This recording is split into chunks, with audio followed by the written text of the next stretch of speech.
The Galactic Conclave had a long memory. But humans, it turned out, had a longer one. It began 40 years ago, in the outer rim of the Kepler sector, where a battered freighter called the Resolute Dawn drifted helplessly through a debris field. Its engines were dead. Its hull was cracked in 3 places. And its lone surviving crew member, a young merchant pilot named James Callaway, was bleeding out in the cockpit, broadcasting a distress signal into the void. No one answered. No Velthari cruiser diverted course. No Soran patrol ship changed heading. The signal was logged, categorized, and ignored. James Callaway was human, after all. Terrans were new to the stars. Unremarkable. Unimportant. Except one ship answered. A small Draken scout vessel, piloted by a young navigator named Sorvex of the Third Crest, broke formation from his convoy and pulled the dying human from the wreckage.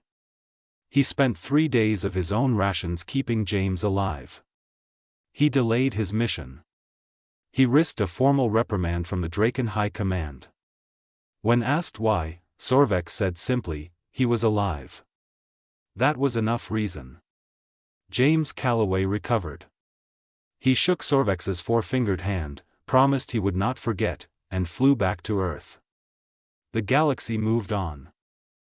Decades passed. Humanity grew. They were no longer the unremarkable newcomers drifting through alien trade lanes in second-hand freighters. The Terran expeditionary fleet now numbered over 4,000 vessels. Humanity had colonized 11 systems, established trade routes across the Mid-Rim, and quietly built a reputation, not for conquest, not for politics, but for showing up when things went wrong. Flood on a colony world? Terran relief ships arrived first. Plague outbreak on a border station? Human doctors were already aboard before the Conclave finished its committee meeting. The galaxy noticed. But the galaxy said nothing. James Callaway, now Admiral James Callaway of the Terran 7th Fleet, sat in his command chair aboard the USS Cornerstone with gray at his temples and a scar along his jaw that never fully faded. He still thought about Sorvex sometimes. He had never been able to find him. Then, on a Tuesday morning in the Terran calendar, everything changed. The distress call came from the Draken home system. Not a ship in trouble. Not a border skirmish. The entire Draken homeworld of Vorith Prime was under siege. A rogue faction called the Keth Dominion, a militant coalition of 3 species who had been quietly building power in the outer dark, had deployed a gravity suppression network around the planet. Nothing could leave. Nothing could enter. Vorith Prime had an estimated 72 hours before its orbital stations collapsed inward. The Galactic Conclave convened an emergency session. They debated. They formed subcommittees. They requested extensions. The Draken sent one final broadcast before communications were jammed. It was a single sentence, transmitted on all frequencies across known space.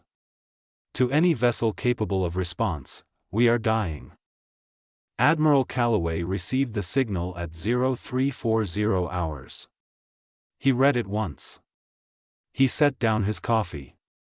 Then he opened a fleet-wide channel, not just to the 7th Fleet, but to every Terran captain registered in the expeditionary database.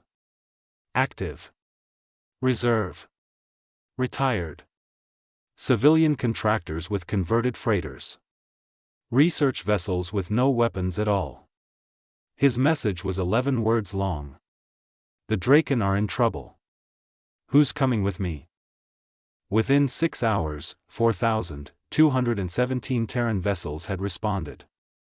Cargo haulers dropped their loads in open space and turned their engines toward Vorith Prime. Research ships with skeleton crews punched coordinates into their navigation systems. Retired captains pulled their old vessels out of docking bays that hadn't been opened in years. A medical frigate still covered in emergency relief markings from a flood response on Colony 7 joined the formation without a single weapon aboard. They weren't ordered. There was no treaty obligation. No political incentive. No profit.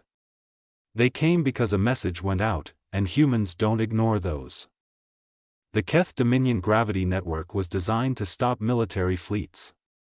It was not designed to stop 4,000 ships arriving from 17 different vectors simultaneously, each one broadcasting on emergency frequencies, flooding every Keth sensor array with noise, and collectively creating a gravitational disruption pattern that the network's AI simply could not process. Admiral Callaway's cornerstone punched through the gap first. The network collapsed in 11 minutes. As Terran ships flooded the Vorith system, establishing safe corridors and evacuating orbital stations, a small Draken shuttle docked with the cornerstone. An elderly Draken, slow-moving now, his crest faded with age, stepped into the airlock. Admiral Callaway was already standing there. Neither spoke for a long moment. Then Sorvex of the Third Crest said, "You remembered." James Callaway smiled. "You kept me alive on 3 days of your own rations, old friend. Did you really think I'd forget?" The Conclave finished its subcommittee report 4 days later. By then, Vorith Prime was safe. The Keth Gravity Network was dismantled. Terran medical ships were already on the ground. The official record noted, with some diplomatic awkwardness, that humanity had resolved the crisis before the committee had agreed on a definition of the word urgent. Across the galaxy, in 100 different languages, the same quiet observation spread from species to species. Don't ignore a human's distress signal. They remember everything. And when one of them calls, the rest of them come.